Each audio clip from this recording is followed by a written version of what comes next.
Welcome back to Logan Random Aquascaping. My name is Logan, and today I have an update for you guys on my UNS 60U. That's the 20-gallon tank right behind me. I really love this tank. I've had it for about a year and 2 months, and it's gone through so many changes. The focus of today's update is going to be some tips and tricks that I've learned over the last year and 2 months about getting blackbeard algae under control, really maximizing growth of your plants, and trying to achieve the best balance where a little bit of algae is okay and acceptable, but the plants are really healthy and they tend to overcome the algae. So without further ado, let's dive into the tips. So a few weeks ago, I completely replanted the background of this tank. Previously, I had Juncus repens, and it had just become completely overgrown with BBA. And to be honest, I was considering rescaping the tank. Sometimes when you're desperate and you're pinned into a corner, you can come out alive and even better than before. And I feel like that's what we did. So I replaced the entire background with trimmings of Rotala Atra and Rotala Green,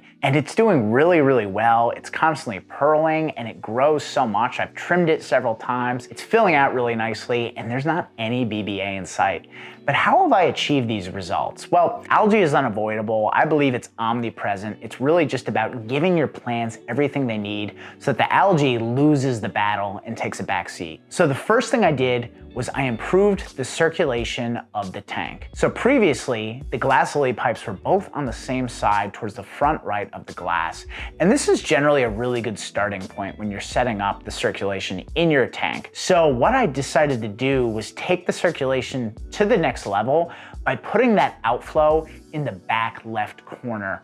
And by doing that, you really maximize the circulation and you have a perfectly circular flow so that water reaches pretty much all corners of the tank. So in addition to maximizing the flow and circulation of fertilizers and water and oxygen throughout the tank, you're also improving the distribution of the CO2, which is really key for getting rid of something like BBA, since it's widely hypothesized that BBA is related to some sort of CO2 imbalance. Next, I decided to take the distribution of my CO2 even further by improving it even more.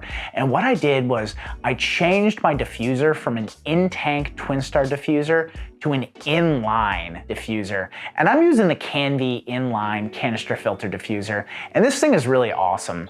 Generally speaking, I prefer to have in-tank diffusers because you can see when they're clogged, but I really wanted to maximize the circulation of CO2. So the way you install this is you cut up the outflow tubing of your canister filter, and then in line, you're gonna install that Canvy inline diffuser.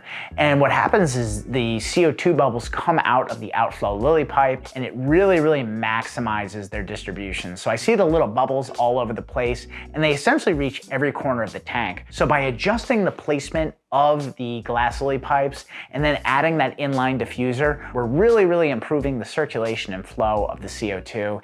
And I chalk up the success of these new plants to that. Additionally, we did the best thing you can do when fighting algae. I introduced more plant. Compared to the Juncus repens, which can be a little bit of a slow grower, Rotala is just a super soldier.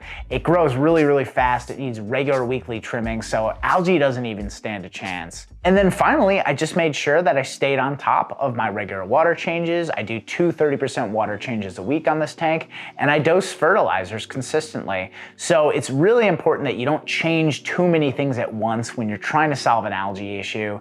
Otherwise, you're gonna be confused. You're gonna have issues determining what variable is causing the algae or is correlated with the algae. So you really wanna make tiny changes, observe, and move on. Otherwise, you're just gonna be really confused. And I'm happy to say that this tank is looking really cool. Aside from minimizing the presence of BBA in the back, it's still in the tank, primarily on the slow growing plants, but it's really not too much of an eyesore anymore. It also renewed my interest in this tank. So if you're not quite ready to rescape a tank, simply replacing a certain section of it can totally renew your interest. So I hope these tips were helpful. I'm really enjoying this tank, and I hope you are as well. That said, I will have to rescape it at some point. After all, I need to introduce some new tanks onto this channel. So if you had this 60U to work with, let me know down below in the comments, what would you do with it? What would you like to see me create? An iwagumi, a diorama, a nature style? I'd love to hear from you. So thank you so much for watching. This has been Logan, and I'll catch you guys and gals next time.